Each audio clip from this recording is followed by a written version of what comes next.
오늘 아침 일라디오. 안녕하십니까. 오늘 아침 일라디오 아나운서 오승원입니다. 봄, 가을 이런 환절기만 되면 머리카락이 더 빠지는 것 같다면서 병원 찾는 탈모 환자들이 더욱 늘어난다고 합니다.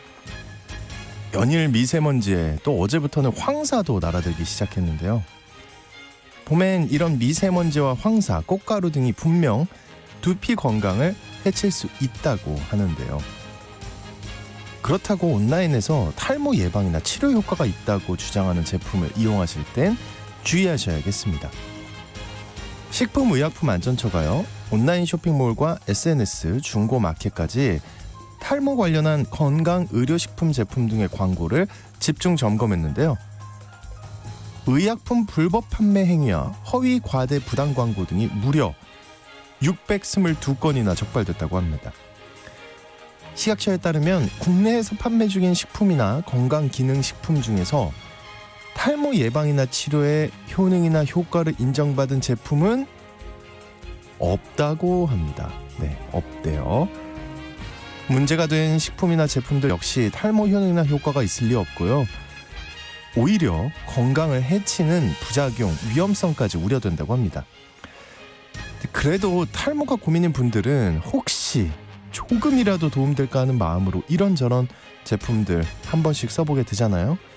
한 올이라도 지킬 수 있을지 모른다는 그 간절함. 근데 그런 기대 심리를 이용하는 상술이요, 날로 기승을 부리고 있다고 하니까요. 건강까지 해치는 일 없도록 정말 주의하시는 게 좋겠습니다. 3월 18일 월요일 오늘 아침 일라디오 출발합니다.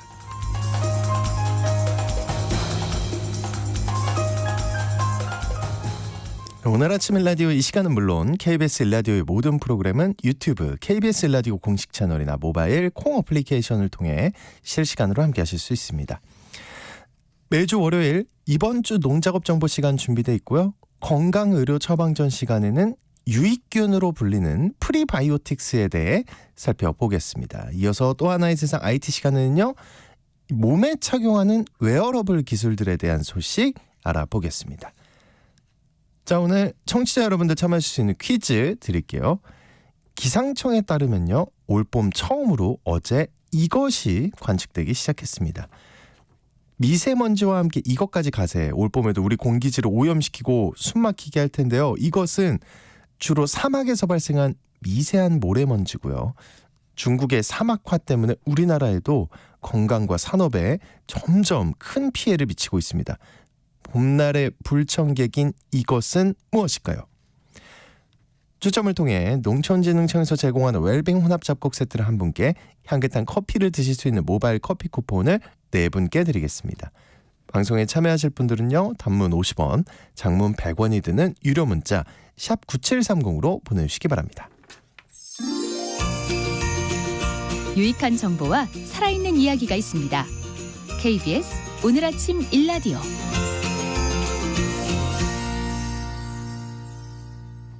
한 주간 농가에서 알아둬야 할 주요 농작업 정보를 전하는 시간입니다. 지난해 개화기에 이상 저온 현상으로 그 과일 가격이 많이 올랐는데요. 올해는 꽃 피는 시기가 빨라질 것으로 예상되고 있어서 과수재배 농가에서 우려가 많다고 합니다.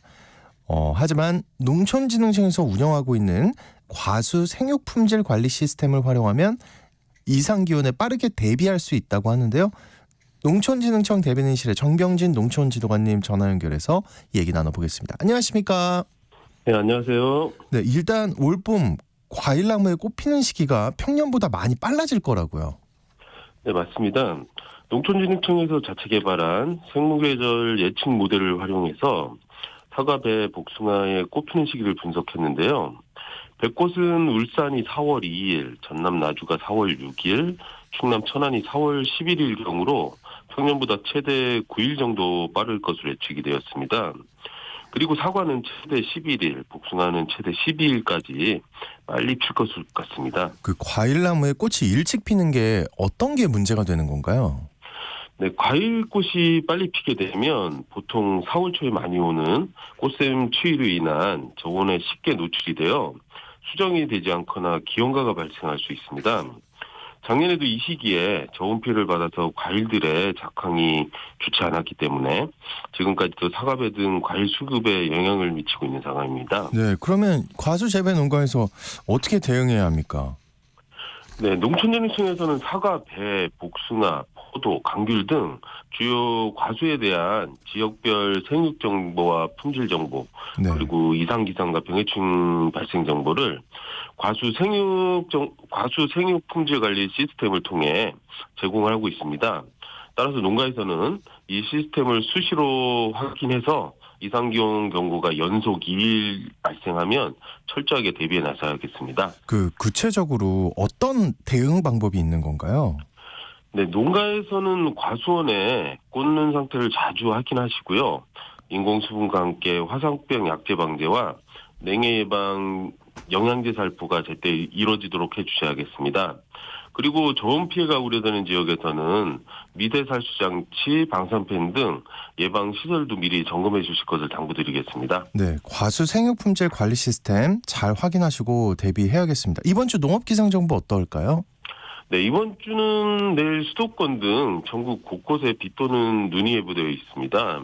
그리고 강원 영동 지역은 수요일까지도 이어질 것으로 예보되고 있습니다. 그리고 주말에도 비가 예보되고 있는데요. 기온은 아침이 영하 2도에서 7도, 낮에는 9도에서 18도로 평년과 비슷하거나 조금 낮겠습니다. 네, 이번 주 농가에서 실천해야 할 주요 농작업 정보 알아보겠습니다. 먼저 벼농사인데요. 어떤 준비해야 할까요? 네, 올해 추석은 작년보다 2주 정도 빠른 9월 중순인데요. 8월 말이나 9월 초에 햅쌀을 생산하기 위해서는 벼 조기 재배를 해야 안정적으로 추석용 햅쌀을 공급할 수 있어서 조기 재배를 많이 할 것 같은데요. 오늘 벼 조기 재배 방법에 대해서 안내드리겠습니다.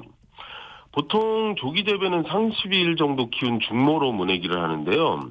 모내기 하는 시기가 4월 말에서 5월 초이기 때문에 모짜리는 4월 말에서 4월 초에 설치를 하셔야 합니다.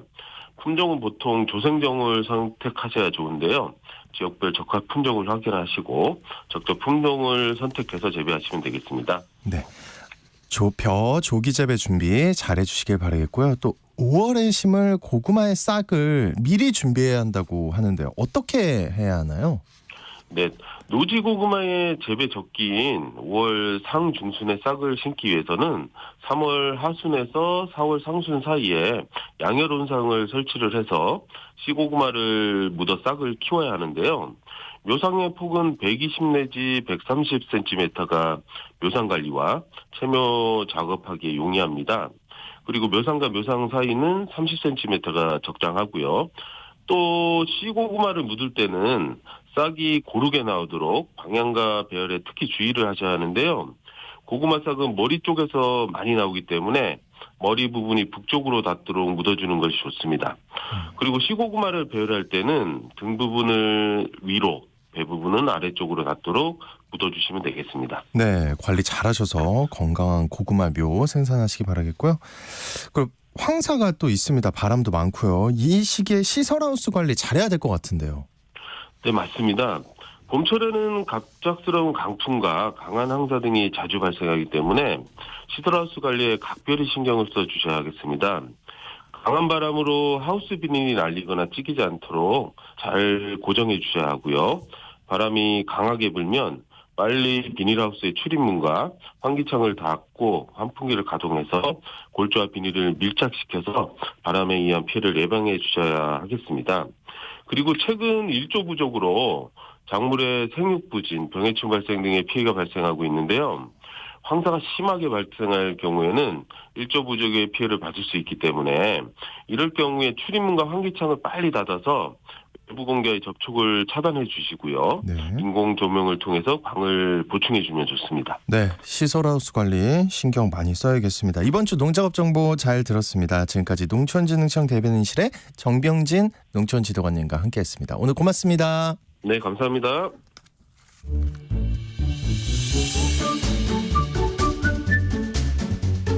아침을 여는 기분 좋은 습관. KBS 오늘 아침 1라디오.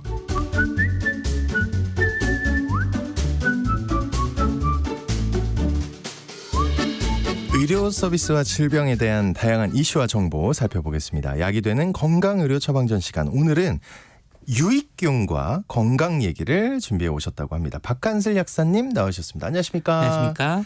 그 유익균 하면은 이제 유산균, 그죠? 예, 유익균. 그리고 김치나 요거트 이런 거 아닙니까? 이런 게 몸에 좋다는 것과 관련이 있는 거죠? 네, 맞습니다. 네.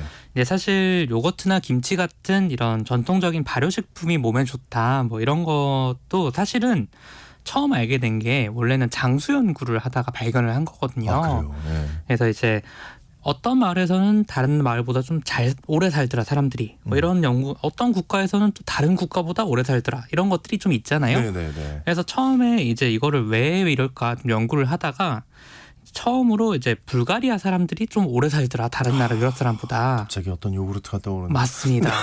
그런데 이제 네. 그거를 연구를 처음 하신 분이 노벨 생리의학상 수상자이자 이제 미생물 연구를 하셨던 메치니코프 박사님입니다. 이것도 그 익숙한 박사님. 이름이죠. 네. 그럼요. 너무 몇 분 안 되는데 알죠. 네네. 그래서 이제 이분 이름을 따서 뭐 유산 제품도 있고 했는데 불가리아 사람들은 왜 이렇게 건강한가? 사실은 유럽 쪽은 우유는 많이 먹었잖아요. 근데 우유를 발효한 게 고작인데 이게 사실 더 좋을 게 있나? 하다 보니까 여기 균이 있네? 근데 균은 나쁜 거 아니야? 근데 이게 좋다고? 이러면서 이게 사실은 어떤 균들은 좋을 수도 있구나. 이런 걸 하다가 이제 유익균 연구를 처음으로 약간 시작을 하셨다라고 생각하시면 되고요. 네네. 그래서 처음에는 사실 뭐 그런 유익균이 있다 정도는 알았지만 그냥 식품 위주로 이렇게 건강식품을 먹으면 좋다 요 정도만 연구를 하고 있었는데 이게 크게 변한 계기가 있습니다. 계기요? 네, 뭐냐면 우리 인류가 유전자 분석 기술을 갑자기 좀 많이 연구를 하다 보니까 이거 좀 새로운 방법으로 연구를 할 수 있겠는데 이렇게 된 거예요. 네, 그 전에 제가 질문 하나만 드려보겠습니다. 네. 갑자기 네. 떨리는데.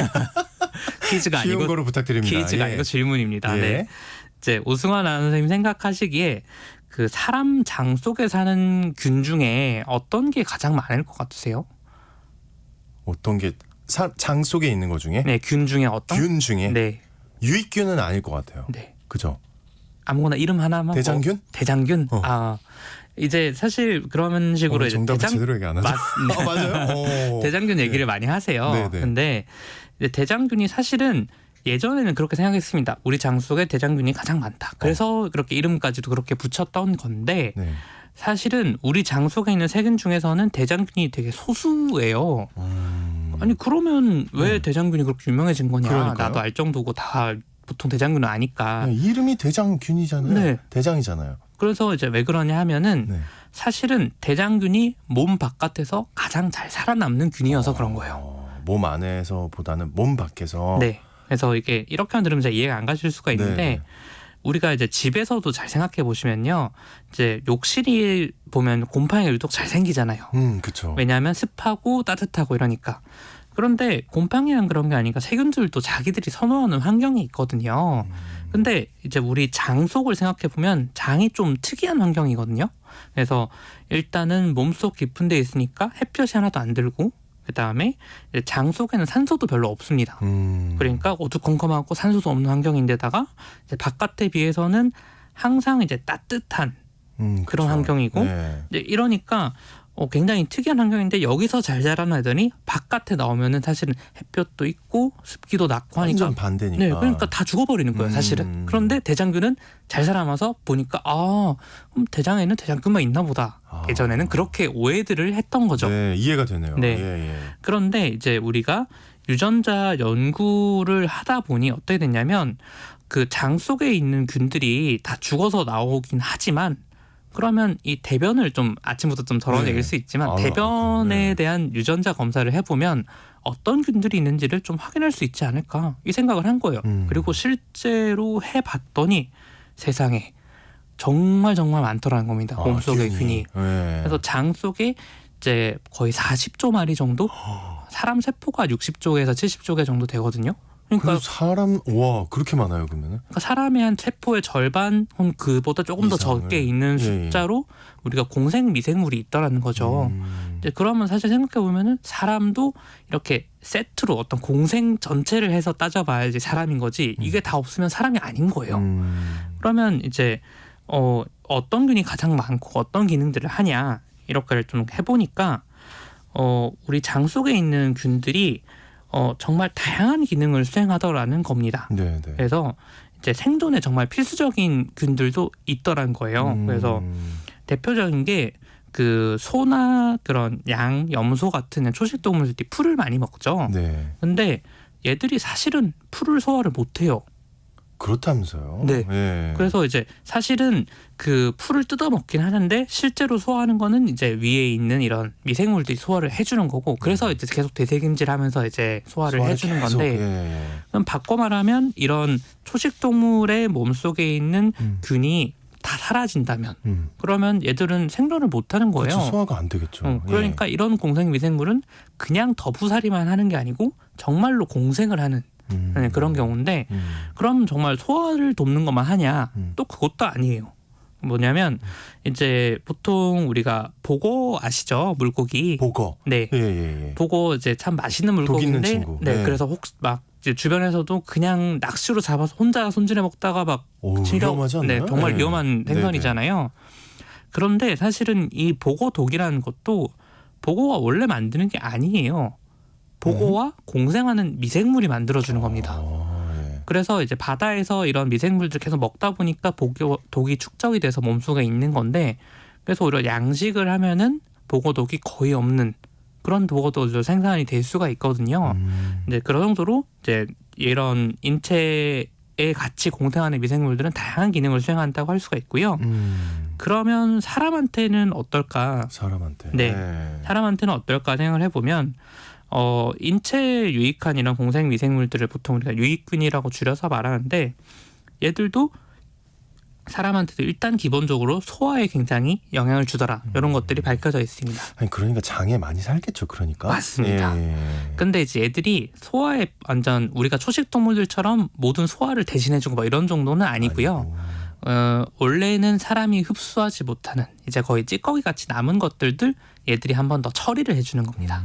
그래서 이제 예전에 우리가 좀 뭐랄까 좀 먹을 것이 많이 부족하던 시기 그런 우리 아주 옛날 조상님들의 세대에서는 우리가 원래 소화시키지 못하는 것들을 미생물들이 분해를 해주면 우리가 조금이나마 더 이제 마른 행주를 쥐어짜듯이 네, 조금이라도 영양분을 더 많이 섭취할 수 있는 그런 아주 유익한 기능을 수행했던 건데 요즘은 사실은 영양 섭취가 너무 많아서 문제잖아요. 예. 네, 그래서 이제 그런 게 너무 늘어나면은 오히려 더 살이 찌는 좀 이런 문제들도 생기고 있고, 그래서 일단 가장 중요한 거는 우리가 공생 미생물은 우리 몸에 중요한 게 맞다. 그리고 균형을 맞춰주는 게 중요하다. 요렇게 균형이요? 네. 어떤 것과 어떤 것의 균형인 거예요? 예를 들면. 이제 예를 들어서 그 우리 균형이 깨지면 그 제일 먼저 나타나는 게 설사거든요. 그러니까 우리 몸속에 꼭 그러니까 나쁜 균이 더 많아지면 설사하는 거예요? 맞습니다. 그렇게 이해해야 돼요? 우리 네. 몸속에 꼭 유익균만 있는 건 아니고요. 그런 다양한 다른 균들도 있는데 있는데 그 얘들이 평상시에는 나름의 세력 균형을 이루고 있습니다. 네, 그래서 너 너무 늘어나면 안 돼. 대신에 이제 이 유해균이라고까지는 할 수가 없는 게요. 그 이런 세균들은 예를 들어서 나는 섬유질 분해를 잘해.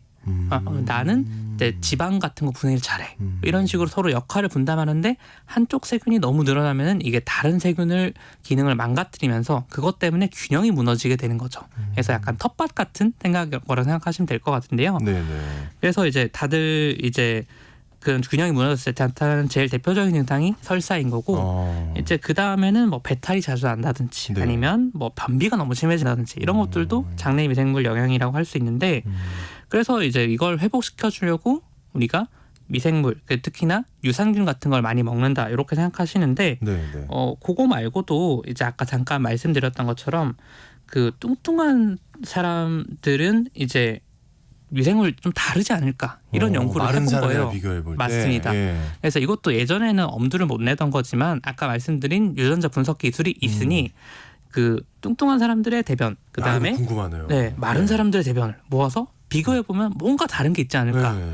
있어요? 있더라는 거죠. 그래서 와 그러면 이게 그때 2000년대 한 중반 정도부터 이런 연구들이 많이 나오면서 네. 이런 미생물 유익균에 대한 연구들이 많이 활발해진 건데 그때는 처음에는 두 개 타의 차이가 있고 이제 편의상 말씀드리면 이제 F균이라고 하는 게 비만 환자들에게 더 많더라. 그러면 이 F균이라는 걸 줄이면 우리가 더 좋은 거 아닐까? 그냥 이래서 F균은 비만세균이다. 때려잡자. 이렇게만 생각을 했는데 네. 알고 보니까 또 그렇진 않더라는 거예요. 그래요? F균이 또 좋은 일도 해요? 네, 그러면? 그게 사실은 F균이 많아서 우리가 비만해졌다라기보다는 우리가 F균이 좋아하는 것들을 너무 많이 먹더라는 거예요. 안 돼. 네. 결국 인간의 문제라는 거잖아요. 네, 그러니까 그러니까 우리가 좀 쉽게 가야 되는데. 그러니까 우리가 이제 네. 가축을 키울 때도 사실 그 사료를 뭘 주냐에 따라서 가축들이 어떻게 되는지가 많이 달라지지 않습니까? 네, 그런다고 이제 하더라고요. 곡물성 사료를 많이 주면은 이제 지방이 늘어난다든지 하고 목초를 주면은 육질이 좋아요. 뭐 이런 것들이 있는 것처럼 우리가 평소에 식습관 때문에 거꾸로 장내 위생들이 그렇게 바뀐 거일 가능성이 더 높더라. 그게 더 현실감이 네. 있죠. 예. 물론 그렇게 돼서 F균이 늘어나면 얘들은 특징이 뭐냐면 그 이런 지방이나 이런 것들을 더 잘 흡수하게 도와줍니다. 그러니까 악순환이 벌어지는 거죠. 그런 아주 가공식품 같은 걸 많이 먹으면 F균이 늘어나고 F균이 그런 그 가공식품들이 더 잘 흡수되게 도와주는 거예요. 네, 그래서 이런 환경을 잘 가꿔주는 게 중요하다라는 거고 네네. 그러면 이제 이런 유익균을 우리가 발효식품 같은 걸 먹어서 건강식품을 통해서 늘려주는 건다 이런 거는 많이들 아실 건데 사실은 우리가 그렇게 음식을 먹어서는 장내에 미생물을 내려보낼 수가 없습니다. 그래요? 네. 그러면 우리 되게 열심히 저도 열심히 먹고 있거든요. 유산균 막 이런 걸 따로 챙겨 먹는데 왜 도움이 안 되면 어떡합니까 이거? 사실은 네. 이제 얘들을 살아있는 상태로 장에 도달되는 건 아니고요. 네. 그 우리가 보통 이제 숲이나 이런 데서도 낙엽이 떨어져서 퇴비가 되면은 그게 나무한테 굉장히 유익하게 되죠. 네네. 왜냐하면 나무를 구성하는 성분들이 그대로 잎에 있는데 그걸 다시 나무가 흡수하면은 나한테는 최고의 영양제가 되는 거니까. 이게 유산균이나 같은 유익균들도 똑같은 거예요. 그러니까 유익균한테 가장 잘 맞는 사료를 우리가 먹어주는 거랑 가깝다고 생각하면 되시거든요. 그러니까 유익균 뭐 이렇게 말하면 이상하게 들릴 수 있지만 이제 낙엽처럼 유익균 사체가 우리 몸에 흡수가 되면은 그 유익균들이 이거 나한테 필요한 것만 다 모아놨네 이렇게 생각하는 거죠. 그래서 우리가 이런 걸 잘 가꿔주는데 도움이 되는 거고요. 그래서 장에 가서 살아남지는 못하지만 이런 유익균들한테 도움을 줄 수 있는 사료 같은 물질이 우리가 프리바이오틱스라고 부릅니다. 저는 또 잘못 알고 그 자체가 네. 유익균인 줄 알았어요. 네. 그걸 그래서 먹는 게. 보통은 이걸 약간 혼동해서 이제 혼용해서 사용을 하긴 그러면 하는데 광고도 막 네. 장까지 살아간다고 막 그러잖아요. 그래서 이제 실제로 그런 제품들이 있습니다. 있긴 따로. 있고요. 네, 그런 제품들은요, 이제 캡슐 형태로 된 것들. 그래서 특히나 이제 좀 큼지막한 이상한 캡슐 같은 것들이 된 것들이 있는데요. 이런 거는 위에서 소화가 되지 않게 만들어져서 장까지 정말로 내려갑니다. 예. 그런데 이렇게 내려가더라도 이게 정말로 다 이제 분해가 돼서 자리를 잡는다라는 건 아닌 게 얘들도 사실 텃세를 좀 부려요.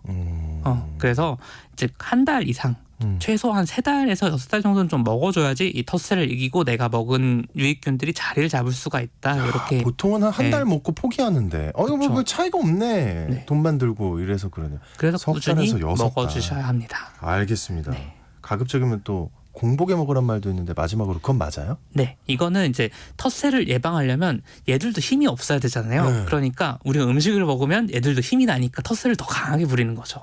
그래서 보통은 자기 전에 드시고 주무시면은 이제 그런 텃세 예방도 되고 그 다음에 아마 조금 더 쾌변에도 도움이 되실 수 있다. 이렇게 자기 이해하시면 전에. 좋을 것 같습니다. 어쨌든 공복에. 맞습니다. 알겠습니다. 오늘 건강의료처방전 시간 유익균과 건강에 관한 얘기 나눠봤습니다. 박한슬 약사님과 함께했습니다. 오늘 말씀 고맙습니다. 감사합니다.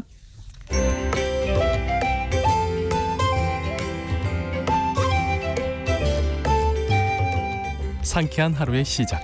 KBS 오늘 아침 일라디오. 우리가 반드시 알아야 할 또 하나의 세상 IT 시간입니다. 오늘은 몸에 착용하는 웨어러블 기기에 대해 얘기 나눠보겠습니다. 히든브레인 연구소의 송태민 소장님 나와 주셨습니다. 안녕하십니까? 네, 안녕하세요. 그 웨어러블 기기라고 하면 이렇게 몸에 착용하는 거, 뭐 제가 그죠. 아는 건 시계, 안경 이거는 이 정도밖에 없는데 뭐 네. 되게 많아요 요즘. 종류가 엄청 많습니다. 그래요? 일단은 웨어러블 디바이스는 네. 웨어러블 한마디로 입을 수 있는 거라잖아요. 네. 그렇다 보니까 몸에 착용하는 뭐 시계나 네 반지도 있고요. 반지요? 네, 그다음에 뭐 안경도 당연히 있고 옷도 있고 그다음에 보통 몸에 타투 하잖아요. 그러니까 네. 문신하잖아요. 네. 문신 같은 이런 웨어러블 디바이스도 있어요.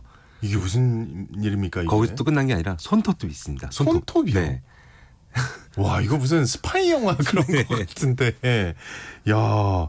그 작년부터 소장님이 네. 2024년은 메타버스 뜰 거다. 그죠. 막 이렇게 말씀하셨는데 그게 이거랑 연관이 있어요? 네. 웨어러블이랑? 일단은 웨어러블 디바이스는 종류가 굉장히 많지만은 네. 그 중에서도 최근에 애플에서 출시한 비전 프로라고 있어요. 그 비전- 안경 같은 거요. 근데 안경보다는 좀 크죠. 고글만한 큰 예. 사이즈로 해가지고서 머리에다가 쓰는데 네. 이게 이제 단순하게 우리가 알고 있는 VR이라고 하면은 이제 버추얼 리얼리티라고 해가지고서 가상 현실을 이제 안경으로 느낄 수 있다라고 하면 될 것 같아요.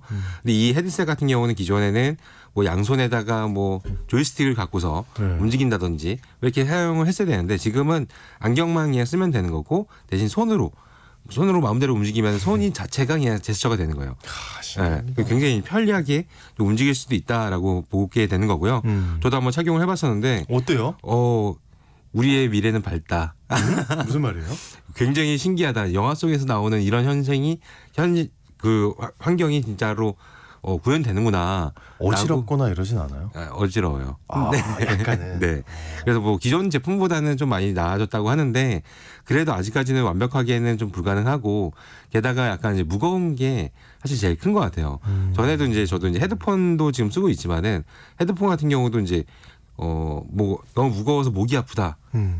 가 아니라 목에서 넘어가서 어깨까지 아프다. 그 정도로 무거운 네. 헤드폰을 씁니까? 그죠. 그러니까 이게 뭐 잠깐 뭐 5분 쓰고 10분 쓰고 이렇게 끝나면은 뭐 상관은 없을 텐데 보통 이제 이런 웨어러블 디바이스를 끼면은 얘를 가지고선 이제 1시간 동안 2시간 동안 오랫동안 써야 되기 때문에 이 무게감을 느끼기에는 너무 힘든 거죠. 네. 그래서 이제 이런 게 있는데 사실 이제 좋았던 것들은 네. 이제 이런 게 있어요. 예를 들어서 이 애플 측에서도 홍보했을 때 나왔던 내용이 예를 비행기에서 이코노미 좌석을 탔다. 좁잖아요. 네. 좁은데 이 안경을 쓰면은 앞에가 전부 다 쫙 가려지면서 100인치 이제 모니터가 쭉 나오게 되는 거예요. 그래서 좁은 공간에서도 마치 영화관에서 영화를 보는 것 같은 이런 거 느낌도 주고요. 내 노트북이 있는데 노트북이 예를 들어서 한 13인치다. 작은데 이거를 공중에다가 모니터를 한 50인치를 한 3개를 놓고서 또 쓸 수가 있어요. 근데 막 쓴 상태로 팔을 막 움직여야 되잖아요. 네. 근데 팔이 네. 꼭 보통 이제 카메라가 안 눌러도 앞에 있으니까 되는 앞에서 움직인다고 생각하는데 그냥 이 허벅지 위에서 네. 손가락을 움직여도 인식을 하는 거죠.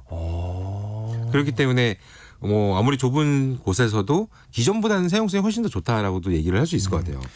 저는 안 써봐서 그러는데 소장님 써보셨다 그랬잖아요. 네네. 그러면 애플에서 그렇게 얘기하는 것들, 주장하는 것들이 될 것 같나요? 어떤 거요? 해본 사람 입장에서. 저는 이제 아까 말한 것처럼 작년부터 이제 메타버스의 해가 또 될 거고 애플이 이거를 선도할 거다라고 했는데 아직은 좀 시간이 필요한 것 같아요. 네. 알겠습니다. 예, 지금 우리가 중요한 얘기를 들은 것 같아요. 네네네. 예. 하여튼 근데 소장님이 작년에도 그렇게 얘기하셨고 저도 기억이 나요. 네네. 근데 정작 이제 제가 피부로 느끼기에는 잘 안 와닿아요. 메타버스. 그죠. 예, 그냥 말하는 사람들만 막 뜰 거다 막 이러는 것 같은 느낌? 그래서 좀 이게 좀 뭐랄까요? 회의적인 분들 많거든요. 네. 제 주변에도 그렇고 어떻게 보세요? 이런 일단은 뭐 상황은? 메타버스라는 거는 기본적으로 웹상에서 한마디 가상 공간 속에서 아바타를 이용해서 뭐 돈을 벌기도 하고 즐기기도 하고 마치 사회생활을 이제 온라인에서 하는 거잖아요. 그런데 죄송합니다. 그런데 이거는 코로나 시기에는 굉장히 큰 인기였어요. 사람들이 밖에 못 나가니까. 그 입학식도 막 이렇게 한다고 하고 맞아요. 저 기억이 나거든요. 근데 지금은 사람들은 또 적응의 동물이다 보니까 자연스럽게 이제 굳이 뭐 집에서 그걸 접속해야 되나? 그렇죠. 네, 라는 네. 것 때문에 사람들이 이제 많이 이제 하지 않게 됐고 이거를 좀 더 즐기려면은 이렇게 이제 VR 기기처럼 얼굴에 쓰는 것들이 좀 더 현실적으로 나와야 되는데 너무 비싸기도 하고. 네, 이번에 이제 애플에서 나온 제품 같은 경우도 사실 400만 원대예요. 400만 원이요? 네. 400만 원대다 보니까 네. 이거 일반 사람이 그냥 쓰기에는 힘들거든요. 너무 비싸죠. 네. 네. 절반으로 가도 저는 힘들다라고 봐요. 절반도 힘들고요. 네. 심지어 이제 그걸 써서 모든 프로그램을 공짜로 쓸 수 있을지 모르겠는데 네. 또 들어가면 분명히 결제가 많을 게 그렇죠, 아닙니까? 그렇죠. 그러면은 네, 거의 힘들다고 봅니다. 네, 맞습니다. 예, 예. 그러면은 그 웨어러블 기기 비전 프로 어쨌든 나왔고 네. 또 이제 얼리 어답터들이나 뭐 경제적으로 여유가 있는 분들은 시도를 하실 텐데 네. 굉장히 관심도 많고. 근데 다른 제품들도 그 전에 있었단 말이에요. 맞아요. 근데 유난히 그 애플의 비전 프로는 언급이 많이 되고 네. 또 관심이 많이 갖게 되는 것 같아요, 사람들이. 네. 사실은 이런 VR 기기에서 가장 유명했던 거는 메타 페이스북 회사죠. 거기서 만들었던 이제 제품들이 가장 오랫동안 시간이 됐고 그다음에 제품도 다양한 버전이 나왔어요. 그런데도 왜 애플 제품이 가장 지금 이슈를 받냐라고 네. 하면은 가장 큰 거는 별도의 조종기가 없다라는 거. 한마디로 딴 건 있어요? 네, 다들 양손에 뭔가 들고서 조이스틱을 움직이면서 조종하는 게 많았는데 이거는 그냥 손가락의 움직임을 가지고 다 판단을 해요. 그건 대단하네. 네. 그래서 이제 아까 말한 것처럼 꼭 눈 앞에다가 손을 움직이는 게 아니라 그냥 허벅지 위에서 그냥 앉아서 막 손가락 움직여도 마치 키보드를 칠 수도 있고요. 굉장히 편하다라는 게 있었는데 이런 것보다는 사실 더 중요한 거는 이 애플에서 비전 프로가 나오면은 하나의 플랫폼으로서 선두를 하겠다. 왜냐면은 지금 나와 있는 대부분 제품들은 그냥 우와 신기하다 여기서 그냥 끝났는데 왜냐면 킬러 컨텐츠라고 해서 사람들이 이 앱이 이 컨텐츠가 없으면 안 돼라는 게 있어야 되잖아요. 근데 그런 컨텐츠가 아직까지 나온 게 없었어요. 그렇다 보니까 애플에서 하나의 플랫폼 이 VR 플랫폼이 완성이 된다면은 많은 회사들이 전 세계적으로 다 거기다가 앱이나 컨텐츠를 올리겠죠. 그럼 그 중에서 좋은 컨텐츠가 분명히 나올 거니까 네. 그거를 기대했는데 네. 그게 안 되는 거죠. 네. 게다가 아까 말한 것처럼 지금 어지러움이나 이런 것들이 좀 있다 보니까 출시하자마자 한 열흘 있다가 사람들이 반품을 단체로도 하는 그래요. 예, 이런 사태가 또 벌어졌어요. 왜냐면 약간 굴욕이다. 예. 예, 일단 고가이기도 한데 애플 제품 같은 경우는 구매하고 나서 뭐 14일 이내에 반품이 되니까. 뜯어도 예, 반품이 가능하기 때문에 이 시간 내에 사람들이 우르르 또 반품을 하지 않았을까라고 생각이 들었어요. 갑자기 드는 생각이 네. 나도 한번 써볼 걸. 근데 아직 한국에서 안 나왔습니다. 미국만 나왔어요. 네. 네. 하여튼 뭐 몇 가지 팩트는 제가 기억을 하겠습니다. 네네네. 어쨌든 그 대표적인 웨어러블 기기 하면 저는 사실 저도 지금도 차고 있고 네네. 굉장히 저 활용을 많이 하거든요. 네. 스마트워치인데 이거는 이제 너무 흔해진 것 같긴 해요. 맞아요. 근데 이제 근데 잠깐만요. 네네. 생각해 보니까 스마트워치도 나왔을 땐 그랬어요. 저걸 누가 써? 그죠. 야 신기하긴 하네요. 지금 네. 보니까. 예. 이게 스마트워치도 근데 어떤 기능 쓰세요? 저요? 네. 저는 심박 이런 거 운동하니까 네. 심박을 진짜 많이 활용해요. 그래서 내가 지금 운동이 되고 있는지 안 되는지 네. 그러니까 막 헉헉대는데 거짓말일 가능성이 있거든요. 근데 네. 심박은 거짓말하지 않으니까 네. 이것도 하고 스쿠버 다이빙 할 때도 차고 들어갈 때가 있습니다. 근데 사람들이 제일 많이 쓰는 기능은 알림이죠. 그렇죠. 네, 메신저 왔을 때나 뭐 이메일 그러네요. 왔을 때 예, 예. 그냥 띵띵 오는 거를 네. 대신 보는 거 정도인데 네. 그래도 어쨌든 지금 말씀 주신 것처럼 이 건강에 관련된 정보들이 여기서는 킬러 컨텐츠예요. 네, 이게 없으면 안 될 정도로 사람들이 되죠. 한번 적응을 되면은 네. 계속 쓰게 되는 거죠. 네, 네. 근데 이런 것처럼 이제 스마트워치도 이제는 자리매김을 한 거예요. 10년이 넘으니까 이제 된 건데 네, 다른 것들도 필요하겠죠. 예를 들어서 제가 10년 전에 또 구매했던 게 하나 있는데 일본에서 나온 스마트 반지죠. 반지요? 네. 그거 뭐 하는 거예요? 반지를 제가 그때 구매를 해서 사용을 했었는데 일단은 기능 자체는 문자나 SNS 알림이 왔을 때 이 반지에서 징 하고 이제 알림이 와요. 진동이. 네, 진동이 오는 예, 거죠. 예, 예. 진동이 오거나 혹은 손가락을 이용해서 제스처로 활용합니다. 예를 들어 손가락에다가 반지를 낀 다음에 검지에 꼈어요. 네, 검지에다 껴놓고선 얘로 동그랗게 움직인다. 네. 그러면 이응이 되는 거죠. 네. 네, 이응으로 해서 키보드를 칠 수 있어요. 손가락으로 그리면서 네. 네. 예를 들어 많이 손가락으로 느리긴 하지만 네, 카메라 모양을 이렇게 그린다. 오, 그러면은 핸드폰에서 카메라 앱이 켜집니다. 이야 이건 괜찮아요. 오. 그런데 이게 제가 좀 해보니까 정말 신기하다라고 생각이 들었어요. 근데 이제 단점들이 있더라고요. 너무 단점이죠. 첫 번째는 네. 반지가 10년 전 제품이다 보니까 좀 두꺼웠어요. 그래서 주먹을 못 쥡니다. 그 정도로 두꺼워서 주먹을 못 쥐고요. 두 번째는 손가락을 공중에서 하늘에서 이게 움직이잖아요. 이거를 한 2분만 손가락을 공중에서 이렇게 빙글빙글 한번 돌려보시면은 생각보다 손가락이 아파요. 어깨도 이게 아플 이제 것 같고. 햅틱이라는 건데 네. 예를 들어서 우리가 핸드폰에 스마트폰에서 그 타자를 키보드를 치면은 징징 진동이 오잖아요. 이럴 때 느끼는 게 햅틱. 한마디로 내가 뭔가 행동을 했을 때 그거에 대해서 그 반응이 오는 거를 햅틱 기능이라고 예, 하는데 예. 이 공중에서 손가락을 움직이면은 햅틱이 없잖아요. 네. 그렇다 보니까 손이 피곤해지는 아하. 이런 부분이 좀 있다라고 보시면 또 될 것 같아요. 근데 이제 그러면은 스마트 반지는 안 나오겠네요. 아니죠. 아니에요? 네, 이게 일단은 두 군데서 이제 큰 이슈가 있는데 첫 번째는 애플에서도 스마트 반지가 나올 예정이다. 오호. 라는 부분이 있어요. 물론 애플 쪽에서 밝힌 건 없습니다. 네. 그래서 이제 이 어떤 약간 반지가 루머인 나올 거 거죠. 약간 소문? 그죠. 소문이 네. 좀 있고요. 근데 이 소문 말고 삼성에서는 스마트 링을 반지를 낼 거다라고 발표를 했어요. 오. 네, 올해 1월 미래가 달에 있네요, 그러면? 네, 올해 1월 달에 삼성 갤럭시 이제 언팩 행사가 있었는데 거기서 스마트 반지가 올해 2024년도 하반기에 나올 거다라고 했어요. 이제 어떤 기능이 과연 있을까라고 네. 하면은 뭐 기본적으로는 뭐 갤럭시 워치랑 같이 연동을 하는 게 될 거고요. 그다음에 단순하게 이걸 가지고서 알림만 쓰진 않겠죠. 그렇다 보니까 얘를 가지고서 건강이라든지 수면 측정이라든지 왜냐하면 스마트 워치를 가지고서도 수면 측정이 요즘 되는데 충전을 해야 되기 때문에 보통 빼놓죠. 저는 네. 그리고 워치를 차면 잠이 안 와요. 맞아요. 근데 반지를 끼는 사람들은 네. 끼고서 잘 수도 있으니까 아. 그만큼 되게 얇아졌다는 뜻이겠죠. 일반 반지처럼. 그래서 반지를 낀 상태에서도 이제 내 측정을 하는 거죠. 네, 여러 가지를. 심박이라든지 네, 네. 다양한 것들을 이제 심박수, 혈압, 뭐 산소 포화도, 네, 수면의 품질이라는 거라든지 그 다음에 하나 또 재미난 거는 NFC 기능. NFC라고 하면은 우리가 가장 쉽게 할 수 있는 게 스마트 키라든지 교통카드. 네, 한마디로 반지를 끼고서 지하철 탈 때 그냥 띵 손만 대면 손으로. 결제되는 거. 네, 그런 부분들의 기능들이 좀 있을 것 같아서 좀 재밌겠다라고 생각이 들기도 합니다. 그 혹시 저는 네. 이거 여쭤보고 싶은데요. 소장님이 봤을 때 좀 네. 그 우리 청취자들 네. 특히 좀 이제 어르신들도 관심을 가질 만한 웨어러블 기기가 있을까요?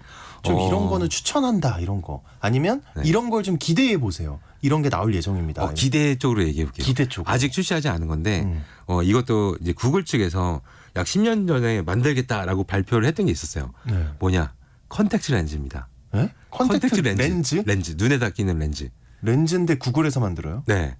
어떤 기능이 있을지가 되게 궁금하잖아요. 네, 너무 궁금한데요? 일단 여러 가지 기능을 이쪽에서 밝혔었어요. 네. 첫 번째는 시력이 좋아지는 거. 오, 너무 렌즈로 좋은데요, 이거는? 네, 렌즈로 뜨뜨뜨뜨 이렇게 하는 것처럼 시력이 좋아지게끔 만드는 이런 기능도 있고요. 근데 이것도 이제 또 두 가지가 있어요. 안구에다가 아예 삽입하는 네, 이렇게 되면은 여기에는 그건 좀 배터리도 있고요. 그다음에 무선 통신도 돼요. 우와. 그래서 눈에 있는 정보를 핸드폰으로나 컴퓨터로 이제 보낼 수 있다라는 부분들이 있고요. 그다음에 두 번째로는 이제 눈에 대한 이제 이 VR 아까 얼굴에다가 쓰고서 가상현실을 즐긴다는 거 있잖아요. 근데 렌즈를 끼고서 가상현실을 즐길 수 있다. 말이 안 되는데. 네, 마치 영화 속에 나오는 것 같은데 네. 이런 것들을 실제로 개발을 준비를 하고 있었는데 실제로 2018년도에 포기했습니다. 포기했는데 해당 기능들을 한국의 회사에서 이제 홍채에서 이제 뭔가 정보를 얻겠다라는 것들을 앞으로 준비하고 있으니까 좀 기대를 해보시면 좀 좋겠다라고 네. 생각이 듭니다. 알겠습니다. 또 하나의 세상 IT 시간 지금까지 기대가 되는 여러 기술 정보들을 히든브레인 연구소의 송태민 소장님과 말씀 나눴습니다. 오늘 말씀 고맙습니다. 감사합니다. 네, 오늘 퀴즈의 정답은 황사였습니다. 909 하나님 황사 보내주셨고요. 0527님도 보내주셨고 1489님 봄에 황사와 꽃가루 알러지 때문에 마스크 필수죠. 알레르기 있는 제겐 너무 힘든 계절입니다. 유유. 아이고 너무 고통스러울 것 같아요. 이런 계절 자체가. 또 1380님도 요양보호사인데 어르신과 아침 산책을 해야 되는데 요즘 이 계절 자체 걱정입니다 하고 보내주셨는데요. 네, 마음이 이해가 되고요. 여러분 모두 중복 당첨 여부 확인 후에 홈페이지에 당첨자 올려놓도록 하겠습니다. 오늘 여러분 마스크 쓰는 걸 저는 꼭 추천을 드리면서요. 내일 다시 돌아올게요. 안녕히 계세요. 여보, 올해 공익직불금 신청이